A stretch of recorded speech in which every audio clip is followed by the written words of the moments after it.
Hi, I am Scooter Hendon from TexasBrews.org. I'm here with my good friend Brenden Stubblefield of Texas Brewing Incorporated. You're opening a homebrew shop. You got one open. Why don't you tell us a little bit about that? Yeah, we're located at 121 in Haltom Road in Haltom City, right there on the access road at 5200 Airport Freeway.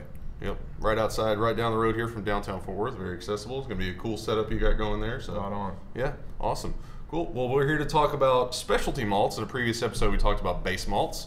And you know, just to give you a little recap about malt, malt is one of sort of the four main ingredients in beer, along with hops, water, and yeast. In our base malt episode, we talked a little bit about you know, two-row and you know, some of these other Munich and Vienna and some of these ones that are used in mass. Now, specialty malts typically, you know, beer's not going to be made only out of specialty malts. You know, it'll be a smaller percentage, but you know, why don't you tell us a little bit of the difference between specialty and base? Right. Well, you got your base malts that we talked about in a previous episode, and basically that makes up the main amount of grain in your grain bill typically when you're brewing a beer. Your specialty malts, they actually impart a lot of different flavor, different colors. They're a lot more specialized. And we talked about also too the way that they get different flavors is by different ways of kilning the malt. And as you can see here, we have a numerous array of different colors of malt. And what that is these are basic different stages. They're heated at different temperatures. They're at different lengths and all kinds of different processes to make them taste different. As you can see here, we start here with the Crystal 20. And Crystal 20 is the lightest of all the crystal malts. Your crystal malts can impart toffee flavors, caramel flavors, of course, even up to raisin prune flavors as you get into the darker malts. Prune in your beer, huh? Right. But you know, but it's one of those things that a lot of times people don't necessarily identify. They drink a beer and they go, "Oh, there's something in there," and I can't quite define what it is. You know, a lot of times these specialty malts will impart those little flavors, and you hear someone, you're like, "Oh, there's a hint of prune in there." Once you start to develop your palate, you're able to sort of pinpoint some of those things. Right, exactly. And that's what you'll realize too. This is just the tip of the iceberg. There's probably 60, 70, I don't know how many different malts that there's available as far as specialty malts. So we're actually drinking an Ugly Pug here today. Yep. And Pug features a Carafa and chocolate malt, right? Which Carafa is this is chocolate, and chocolate. This one there is chocolate and Carafa. And basically, what those are going to give you a flavor of chocolate and also coffee flavors. As you can see, they're a little bit of your darker malt. The Ugly Pug is a traditional German Schwarz beer.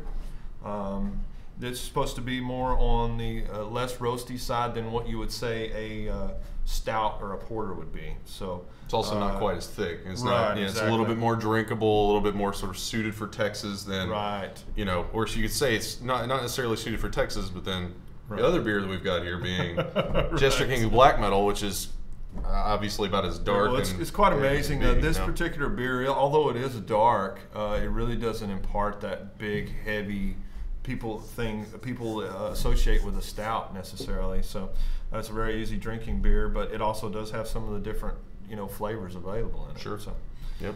But yeah, it's a great beer. Love Ugly Pug.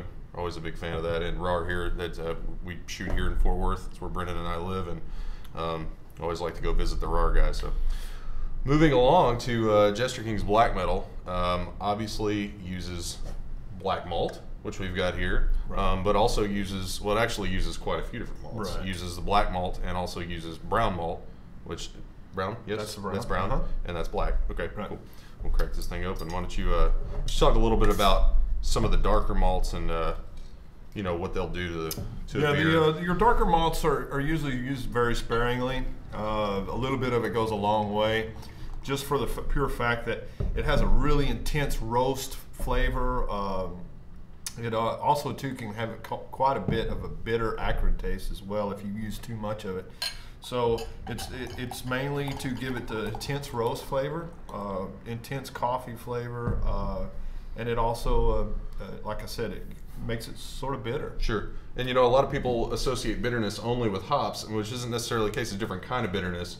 you think about coffee, just an actual Right. cup of coffee. There's bitterness in coffee, and it's not Exactly. necessarily that piney, kind of bitterness that people are used to in something like a pale ale or an IPA or something like Exactly.